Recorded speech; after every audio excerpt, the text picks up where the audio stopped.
જે ચૈતરભાઈ વસાવાએ આખા ગુજરાતના યુવાનોને હિંમત આપવાનું કામ કર્યું, જે ચૈતરભાઈ વસાવાએ સડકથી લઈ અને વિધાનસભા સુધી અવાજ ઉઠાવવાનું કામ કર્યું, જે ચૈતરભાઈ વસાવાએ ગામડે ગામડે યુવાનોની ફોજ તૈયાર કરી,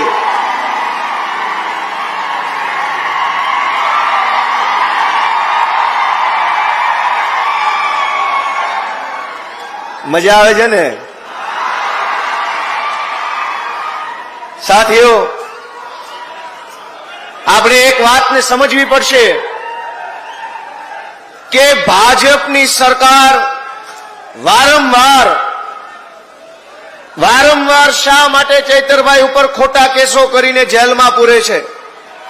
કારણ કે ભાજપની સરકારના પેટમાં તેલ રેડાય છે, એમને ખટકે છે કે એક નાનો એવો આદિવાસી સમાજનો યુવાન ધારાસભ્ય કેવી રીતે બની ગયો.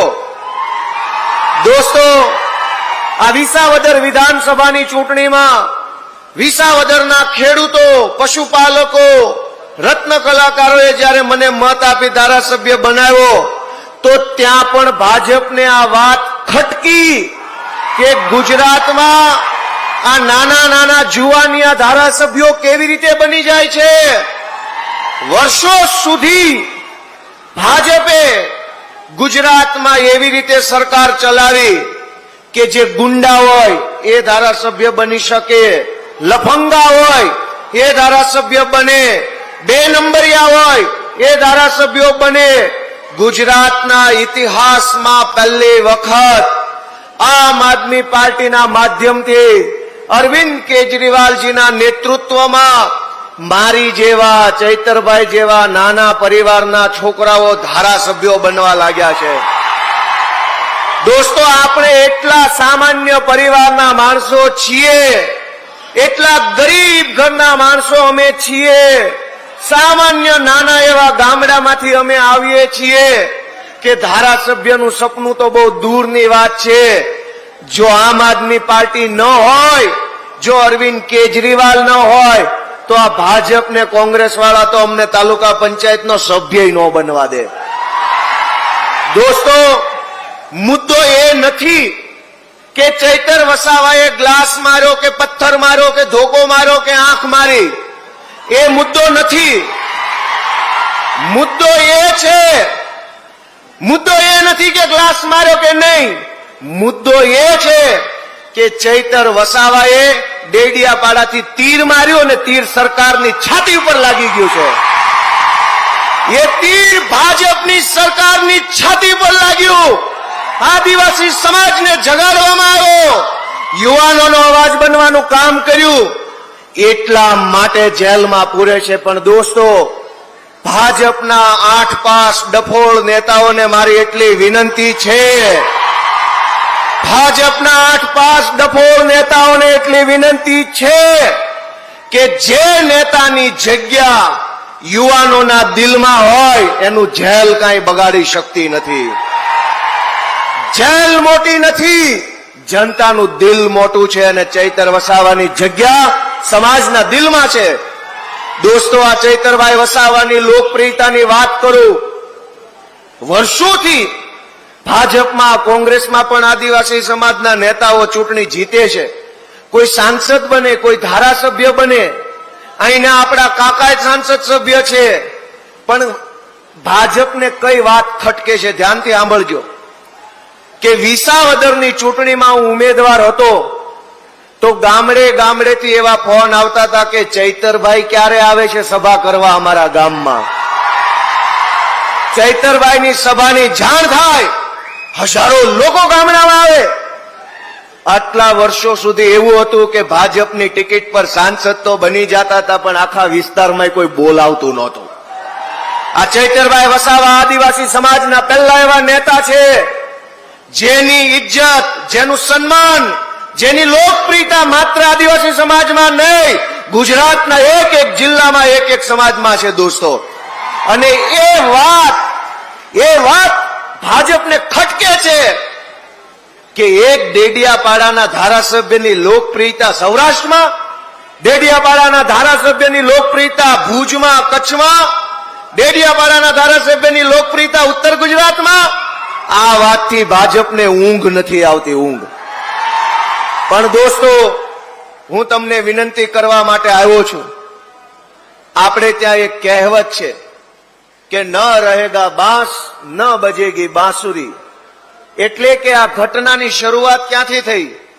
તાલુકા પંચાયતની એક મીટિંગથી આ ઘટનાની શરૂઆત થઈ. કઈક એવું કરો ને કે આવતી તાલુકા પંચાયતમાં ભાજપનો એકેય ચૂંટાય જ નહીં, એટલે ઘો જાય. તાલુકા પંચાયત બનાવો આમ આદમી પાર્ટીની. ડેડિયાપાડામાં, સાગબારામાં, નાંદોદમાં, બધી જ તાલુકા પંચાયતમાં ચૈતરભાઈના નેતૃત્વમાં યુવાનોને ચૂંટણીમાં મત આપી અને જીતાડો અને આ ચોરી કરનારા લોકોને ઘરે બેસાડો. દોસ્તો, એ હું તો વિનંતી કરવા આવ્યો છું. ચૈતરભાઈ વસાવાએ, દોસ્તો, એક નેતા જે હોય, બહુ ગંભીર વાત છે કે કોઈ પણ માણસ નેતા બને તો એ બે કામ કરી શકે. એક કે કોઈ રોડ બન્યો, કોઈ નાળું બન્યું, કોઈ ગટર બની, ક્યાંક બ્લોક નખાયા, એ થયા સરકારી કામ. પણ એના કરતા મોટું કામ એ છે કે નેતા પોતાના સમાજને હિંમત આપે, બળ આપે, આત્મવિશ્વાસ આપે અને સમાજને બેઠો કરે લડવા માટે. એ સૌથી મોટું કામ હોય છે. ચૈતરભાઈ વસાવાએ આદિવાસી સમાજને હિંમત આપવાનું કામ કર્યું, આદિવાસી સમાજના યુવાનોને બળ આપવાનું કામ કર્યું. દાહોદ હોય કે ઝાલોદ હોય કે છોટાઉદેપુર હોય કે સાબરકાંઠા હોય, જ્યાં જ્યાં આદિવાસી સમાજ ઉપર અત્યાચાર થયો, અન્યાય થયો, ભ્રષ્ટાચાર થયો, ત્યાં ત્યાં ચૈતર વસાવા ઉભા રહ્યા અને લોકો માટે લડવાનું કામ કર્યું. દોસ્તો, ભાજપને એ વાત ખટકે છે કે આ ચૈતર વસાવા બધે કેમ પહોંચી જાય છે. આ વિસ્તારોમાં વર્ષો સુધી નકલી કચેરીઓ ખોલી આદિવાસી સમાજના વિકાસ માટે જે પૈસા સરકારમાંથી આવતા હતા એ ભાજપ વાળા ખાઈ ગયા. બધુંય મિલીભગતથી ચાલતું હતું. ભાજપ અને કોંગ્રેસના નેતાઓ ભાગ બટાઈ કરી આદિવાસી સમાજના અધિકારોના પૈસા ખાઈ જતા હતા. એને રોકવા વાળું, ટોકવા વાળું કોઈ નહોતું. તો ભાજપને મજા આવતી હતી, કોંગ્રેસને મજા આવતી હતી. પણ જેવા ચૈતર વસાવા આવ્યા અને ભાંડા ફૂટવા લાગ્યા તો હાહાકાર મચી ગયો કે આને જલ્દી જેલમાં પૂરો. જો આને જેલમાં નહીં પૂરો તો આ બધો ભાંડો ફોડશે. દોસ્તો, મનરેગા કૌભાંડ 2,500 કરોડ રૂપિયા આદિવાસી સમાજના ખાઈ ગયા. કરોડો રૂપિયા. એક તરફ ગરીબ પરિવારમાંથી આવતો વ્યક્તિ હોય, ભણવું હોય, નોકરી જોતી હોય, કંઈક નાનો મોટો ધંધો કરવો હોય, એની પાસે મૂડી નથી, પૈસા નથી. બીજી બાજુ આદિવાસી સમાજના ગ્રાન્ટના પૈસા કરોડો રૂપિયા ખવાઈ જાય છે. એને રોકવા માટે ચૈતરભાઈ વસાવા જેવો આગેવાન વર્ષો પછી આપણને મળ્યો છે. હું તો તમને બધાને વિનંતી કરું છું, મારી તમને બધાને વિનંતી છે કે જ્યારે જ્યારે ગુજરાતના આદિવાસી સમાજને અને આદિવાસી સમાજના નેતા ચૈતરભાઈ વસાવાને જ્યારે જ્યારે મદદની જરૂર પડી છે, ત્યારે દિલ્હી અને પંજાબના મુખ્યમંત્રીઓ મારતા ઘોડે આપણી વચ્ચે આવે છે. દોસ્તો, એક વાર નહીં, બે વાર નહીં, 5 વાર ગુજરાતના ઇતિહાસમાં જોઈ લો, ક્યારેય આદિવાસી સમાજના નેતા માટે મુખ્યમંત્રીઓ આવતા નથી, મંત્રીઓ આવતા નથી. મંત્રી, મુખ્યમંત્રી છોડો, કલેક્ટરો ધ્યાન આપતા નથી.